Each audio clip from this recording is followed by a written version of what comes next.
السلام عليكم ورحمة الله وبركاته. طلاب الصف الأول إعدادي، أهلا بكم. معاكم مستر أحمد الهندي على درس جديد من دروس النصوص، ومن أهم الدروس عندنا السنة دي وهو درس بعنوان عشقناك يا مصر للشاعر المصري فاروق جويدة، من أهم شعراء المصريين المعاصرين. النص عندنا يا شباب بحفظ، يعني لازم تركز في كل كلمة فيه وفي كل المعاني في النص.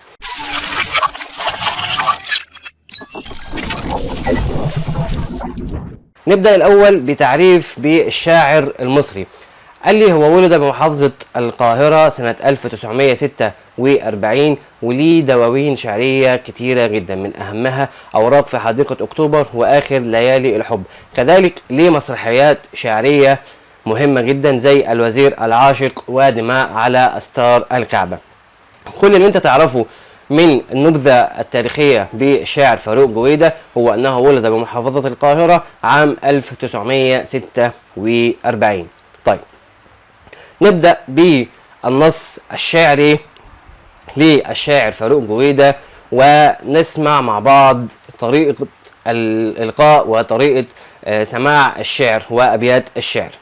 يقول الشاعر: حملناك يا مصر بين الحنايا وبين الضلوع وفوق الجبين، عشقناك صدرا رعانا بدفء، وإن طال فينا زمان الحنين، سيبقى نشيدك رغم الجراح يضيء الطريق على الحائرين، سيبقى عبيرك بيت الغريب وسيف الضعيف وحلم الحزين، سيبقى شبابك رغم الليالي ضياء يشع على العالمين، فهيا اخلعي عنك ثوب الهموم، غدا سوف يأتي بما تحلمين.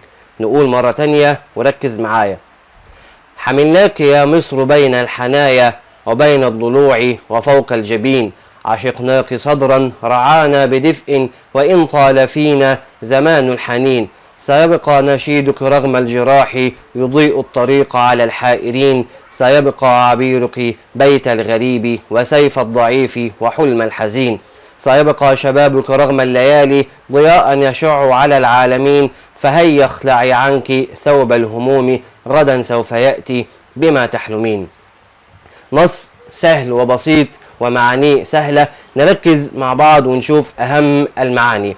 أول بيتين عندي بيقول لي شاعر: حملناك يا مصر بين الحنايا وبين الضلوع وفوق الجبين، عشقناك صدرا رعانا بدفء، وإن طال فينا زمان الحنين. يعني إيه الكلام ده؟ قال لي أول كلمة معايا حملناك يعني رفعناك ووضعناك، يعني يا مصر إحنا بنشيلك وبنرفعك في مكانة عالية. بين الحنايا يعني إيه الحنايا؟ الأعماق، ويقصد بها إن إحنا بنحفظك يا مصر داخل أعماق قلوبنا.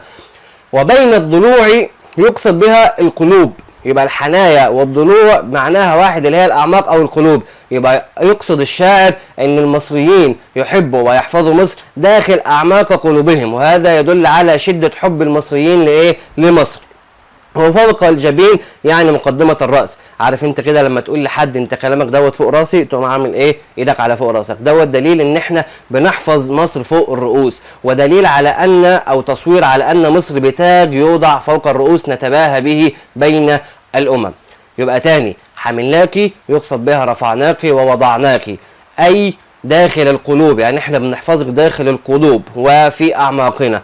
وفوق الجبين أي في مقدمة الرأس، الجبين اللي هي مقدمة الرأس، يقصد بها تصوير لمصر بأنها تاج يوضع فوق الرؤوس نتباهى به بين الأمم.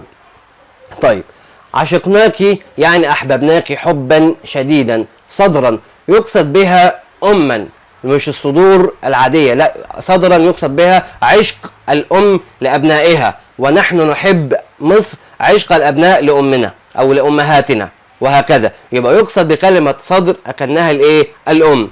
رعانا بدفء أي حفظنا بدفء أي بشوق وحنية. يبقى تشبيه هنا الشاعر يقول ان احنا بنعشق مصر ونحبها حبا شديدا زي حبنا لأمهاتنا التي تحنو علينا وتعطف علينا دائما وأبدا. وإن طال يعني امتد فينا زمان الحنين، يعني حتى لو كنا بعاد عنك يا مصر وفي بعد تام هنفضل نحفظ حبنا داخل قلوبنا، وإن طال زمان الحنين وإن بعد وامتد زمن الشوق وبعد فترات البعد. طيب، يقصد بقى الشاعر في أول بيتين بيقول إيه؟ أن حبك يا مصر يسكن في أعماق قلوبنا، زي ما قال حملناك بين الحنايا. الحنايا يقصد بها الإيه؟ الأعماق. وبين الضلوع أي فوق الرؤوس، أكن مصر تاج يوضع فوق الرؤوس. عشقناك عشق الأبناء لأمهم التي ترعاهم وتحنو عليهم، فهم يشتاقون إليها في كل وقت وكل حين. يبقى أول بيتين الشاعر بيعبر عن شدة حبه لمصر، وأننا نعشقها عشق الأبناء للأمهات أو عشق الأمهات للأبناء، حب متبادل ما بين الأم والابن وبين الابن وأمه، فهو عشق متبادل مهما بعدت المسافات ومهما طالت المسافات، فيظل هذا العشق داخل داخل القلوب. طيب، أهم مواطن الجمال، وركز معايا لأنها في غاية الأهمية. حملناك يا مصر، صور مصر بأنها شيء غال يحمل، وهذا يدل على شدة حب المصريين لمصر. يعني عارف انت كده لما تشيل حاجة غالية عليك ومش قادر تنزلها ولا تحطها في مكان رديء، تفضل انت شايلها وتحطها في أغلى مكان عندك. هو ده بالظبط التشبيه. الشاعر بيصور وكأن مصر شيء غال نحمله ونضعه في أعماق قلوبنا.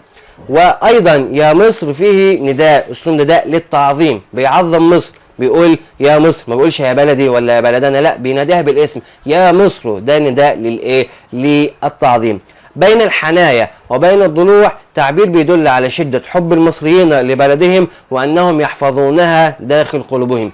يعني بين الحنايا وبين الضلوع دوت الشاعر بيعبر عن قد ايه ان احنا بنحب مصر وان احنا بنحفظها داخل اعماق قلوبنا وفي صدورنا. تمام؟ طيب، فوق الجبين تصوير لمصر بتاج يعلو الرؤوس، ودوت بيدل على شدة اعتزاز المصريين وشدة اعتزازنا بمصر. تمام؟ طيب، مواطن الجمال آخر، عشقناك صدرا رعانا بدفء، صور مصر بالأمة التي ترعى أبنائها، لهذا نحن نحب مصر كحبنا لأمهاتنا، فهو حب وعشق متبادل بين الأبناء وأمهاتهم. وإن طال فينا زمان الحنين. ركز بقى هنا هوت، قال لي ده أسلوب قصر عن طريق التقديم والتأخير بيفيد التوكيد والتخصيص. يعني ايه قصر؟ قال لي وإن طال زمان الحنين فينا، قال لي جاب الجار والمجرور الأول وأخر وأخر الفاعل. ليه؟ للتأكيد على شدة حب المصريين لوطنهم. تمام؟ يبقى دوت أسلوب قصر عن طريق التقديم والتأخير يفيد التوكيد والتخصيص. لما أجي أكد وأخصص حاجة بعمل بعمل أسلوب القصر. طيب، البيتين التانيين، سيبقى نشيدك رغم الجراح يضيء الطريق على الحائرين، سيبقى عبيرك بيت الغريب وسيف الضعيف وحلم الحزين. سيبقى، قال لي معنى يبقى يظل ويدوم، وقال لي ان هو كرر يبقى، تكرار يبقى او سيبقى للتجديد والاستمرار واستحضار الصورة. يبقى الشاعر يستخدم الافعال المضارعة للتجديد والاستمرار واستحضار الصورة. عارف انت كده لما اقول لك مثلا فعل في حالة المضارع، انت كده بتتخيله وبتستحضر الصورة قدامك. لما اقول لك يشرب الطفل اللبن، انت كده تخيلت واستحضرت صورة الطفل كأنه يشرب اللبن. كذلك استخدم الشاعر فاروق جويدة الافعال المضارعة للتجدد والاستمرار واستحضار الصورة. طيب، نشيدك، قال صوتك العذب، والمراد هنا الاناشيد الوطنية الخاصة بمصرنا العزيزة.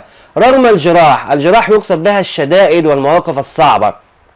يضيء الطريق على الحائرين، أي ينير الطريق على التائهين. يعني بيقول لي قال لي إن الأناشيد الوطنية رغم الآلام ورغم المشاعر ورغم الشدائد هتظل نور يضيء الطريق على التائهين، الذي لا يعرف قيمة الوطن. يعني الذي لا يعرف قيمة الوطن والتائه في هذه البلد، هتفضل الأناشيد والأغاني الوطنية وصوت مصر العذب يضيء الطريق إليه ويعلمه ويعرفه معنى حب الوطن. سيبقى عبيرك، رائحتك الطيبة، بيت الغريب، أي الذي لا مأوى له. يعني كل شخص لا مأوى له، هتفضل مصر هي الأرض الخصبة التي يعيش فيها والتي تأويه. وسيف الضعيف، يقصد هنا بسيف قوة الضعيف، أي مصر هنا في هذه اللحظة هي تحمي كل من يأوي إليها، وكل من يحتمي بمصر فإن مصر سوف تحميه من الأعادي. وحلم الحزين، حلم يقصد بها فرحة، مش الحلم اللي انت بتحلمه في أثناء النوم، يقصد بها ايه الحلم هنا؟ الفرحة. يعني مصر هتفضل سيف وقوة للضعيف وفرحة للحزين. يبقى الشاعر يقصد هنا انه بيخاطب مصر وبيقول لها ان يا مصر هيفضل صوتك العذب، والاناشيد الوطنية رغم الصعاب ورغم الشدائد فهي مصباح ينير الطريق على الحائرين والتائهين، وستبقى ارضك مأوى لمن لا مأوى له، ومصدر قوة للضعيف وفرحة للحزين. يبقى نركز مع بعض تاني. قال لي سيبقى، ده تكرار واستحضار الصورة عشان استجدد الصورة قدامي واجدد الصورة قدامي ان الاناشيد الوطنية وصوت مصر هيفضل رغم الشدائد ورغم الجراح مصباحا ينير الطريق للتائهين الذي لا يعرف معنى وقيمة الوطن، وسيبقى عبيرك ورائحتك الطيبة بيت الغريب الذي لا مأوى له، تحتضن مصر كل من لا مأوى له، وقوة للضعيف، مصدر قوة للضعيف ومصدر فرحة للحزين. طيب نشوف مع بعض اهم مواطن الجمال في البيتين اللي معانا دول. قال لي اول حاجه سيبقى زي ما قلنا استخدام الفعل المضارع يفيد التجدد والاستمرار واستحضار الايه؟ استحضار الصوره. رغم الجراح، صور هنا الشدائد بالجراح المؤلمه وهذا يدل على ايه؟ مصدر قوه، وان مصر ايه؟ قادره على مواجهه اي تحدي واي صعاب. يبقى قال لي الافعال المضارعه سيبقى، وقال لي الجراح دوت دليل على استمرار الالام والجراح واستمرار قوه مصر في تحمل هذه الالام والتحديات.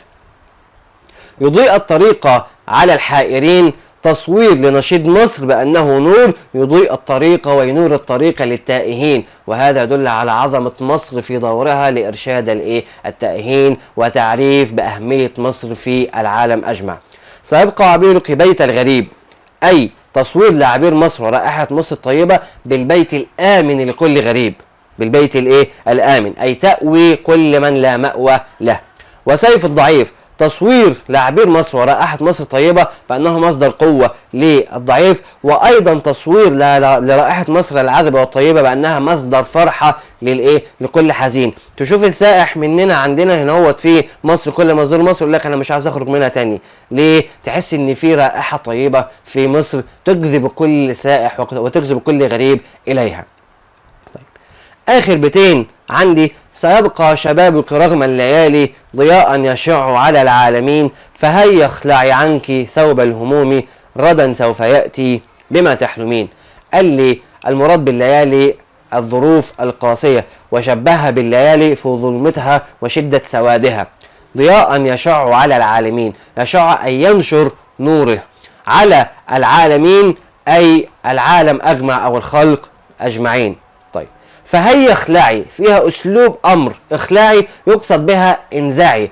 ثوب الهموم أي الأحزان والجراح والآلام، وهنا فيه تصوير وتشبيه بأن الآلام والأحزان وكأنها ثياب يمكن خلعها. يبقى بيأمر مصر بأنها تتخلص من كل الآلام وتتخلص من كل الأحزان التي تشوبها. ليه؟ لأن المستقبل القريب غدا سوف يأتي بما تحلمين. المستقبل سوف يأتي بكل الآلام سينزع كل الآلام ويأتي بكل فرحة وكل سعادة.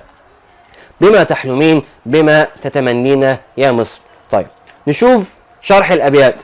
سيبقى شبابك يا مصر رغم الشدائد والظروف القاسية والآلام التي تمرين بها شمسا تنير للناس أجمع. يعني شبابهم مصدر الأمة ومصدر قوة الأمة، وهم عماد الأمة، والشباب هم أهم رأس في المجتمع الذي يتكئ عليه المجتمع أجمع.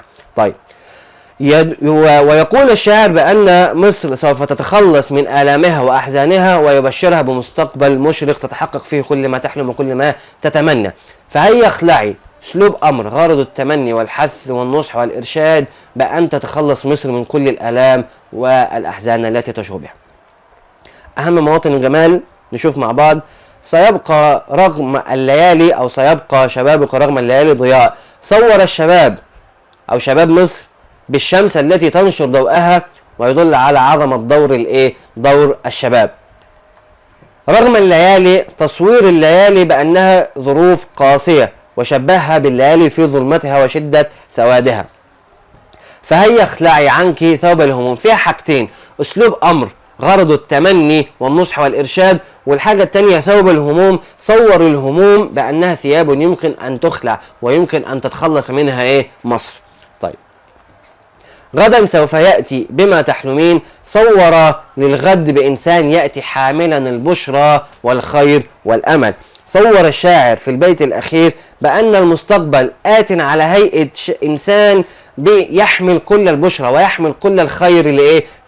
لمصر. يبقى في آخر بيت الشاعر يتمنى من مصر عن طريق أسلوب الأمر بأنها تنزع وتتخلص من كل الآلام ومن كل الأحزان التي تشوبها. ليه؟ لأن المستقبل القريب آت، لذلك يجب أن تتخلص من كل الآلام. عشان كده الشاعر شبه الآلام والأحزان بأنها إيه؟ ثياب يمكن خلعها ويمكن التخلص منها بسهولة شديدة. عشان كده يأمرها الشاعر بأن تتخلص من هذه الآلام، لأن المستقبل المشرق سوف يأتي بكل خير وبكل أمل وبكل فرحة وبكل سعادة. النص مش محتاج اي مجهود يا شباب، كل اللي انت تعرفه اهم مواطن الجمال. لو عرفت مواطن الجمال هتعرف تشرح كل الابيات بسهولة، وتعرف ان كاتب النص هو الشاعر المصري فاروق جويدة الذي ولد عام 1946 بمحافظة القاهرة، وهو معاصر اي عاش العصر القديم والعصر الحديث. وبكده وصلنا لنهاية الحلقة في نص جديد على ابلكيشن وزير التربية والترفيه. كنت سعيد جدا ان انا معاكم، واشوفك الحلقة الجاية ان شاء الله، والسلام عليكم ورحمة الله وبركاته.